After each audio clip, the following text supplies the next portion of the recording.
You're not even fully awake yet, and you're already checking. It happens before the alarm is finished, before the first thought of the day. The phone is the first thing. Every morning, without deciding to. Most people check their phone within 60 seconds of waking up. This isn't a character flaw. It's a design outcome. And the science is fascinating, because what's happening in your brain when you reach for that phone goes deeper than habit. Your brain has a reward system. It runs on dopamine, and your phone was engineered to activate it. Every notification, every like, every new post, your brain processes these as small reward signals. The dopamine isn't released when you get the reward, it's released in anticipation of it. That's why you check before you know there's anything to check.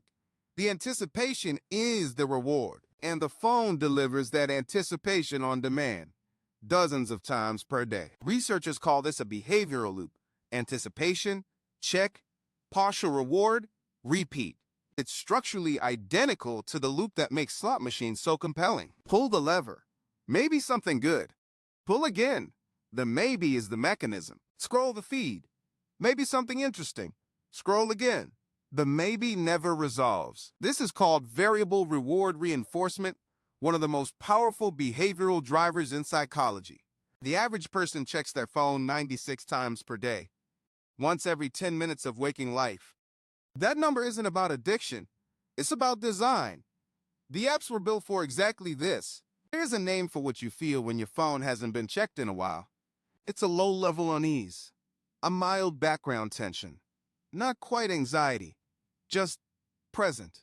That feeling is connected to the same anticipation circuits as the check itself. Your nervous system has been trained to interpret uncheckedness as incompleteness, and so the check happens. Not from choice, from relief-seeking. This is the part most people never examine. They think they're choosing a check. They're not. They're responding to a trained signal, the same way Pavlov's dogs responded to the bell. But here's what's different about you. You're watching this video, which means you've noticed.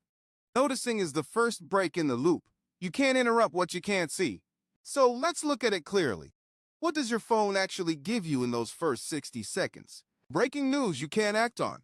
Someone else's highlight reel. Notifications about nothing urgent. And what does it cost? The first 60 seconds of your own mind. Before the world gets in, that window, the first minutes after waking, is neurologically unlike any other time of day. Your brain is in a hypnopompic state. Theta waves, highly receptive, unusually open. What you put into that window shapes your emotional baseline for the entire day. Studies show that morning phone use is directly correlated with higher anxiety and lower focus throughout the day. Not because the content is bad, because of what the check does to your nervous system before you're even vertical.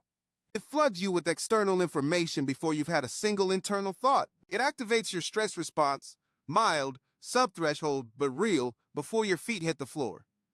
And it tells your brain, at the most receptive moment of your day, the outside world is what matters. Do that enough mornings and your brain stops generating its own direction. It waits to be told. This is the quiet cost. Not dramatic, not visible, just a slow erosion of self-directed thought. Now, let's talk about what the people who don't reach for their phone are doing instead. They're not doing something heroic. They're doing something simple. They're being first. First in their own mind. Before the algorithm, before the inbox, before anyone else's agenda. In those first minutes, they're thinking their own thoughts, setting their own direction. Some of them write, some move, some simply lie still and let their mind surface on its own. But they share one thing. They have decided that they come first, before the feed, before the world. And that decision, repeated every morning, compounds into something significant over time. Because who you are when you wake up, before the world gets to you, is the truest version of you. That person has opinions, has direction, has things they care about that aren't performance. And the more mornings you protect that person, the stronger they get. So the question isn't whether you should check your phone. You will. That's fine. The question is, when? And before what? Because sequence matters more than we think.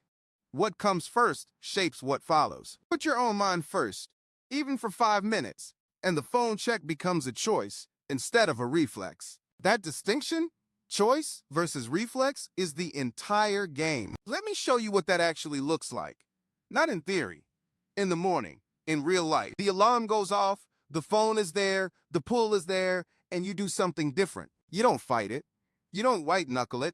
You simply redirect to something else. First, maybe it's a glass of water. Maybe it's standing at a window. Maybe it's one slow breath.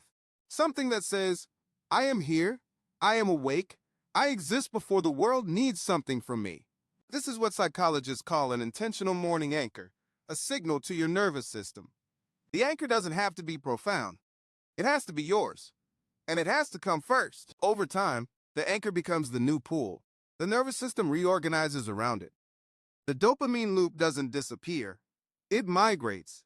It attaches to whatever you consistently do first, which means you can rebuild the loop around something you actually chose, around movement, around writing, around 10 minutes of silence in your own thoughts, around anything that begins the day with you as the author instead of the audience. The people who have done this describe the same thing.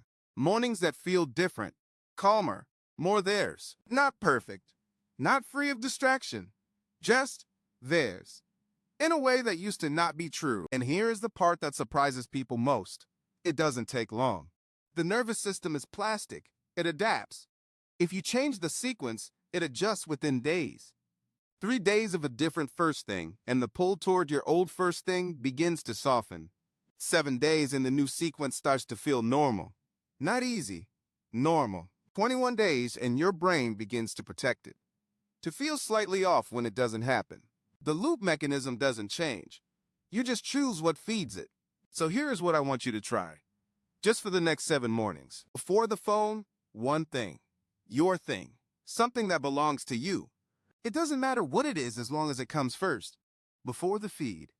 Before the world. Write it down tonight. What will your first thing be? Make it small enough that there's no excuse. Because the goal isn't a perfect morning.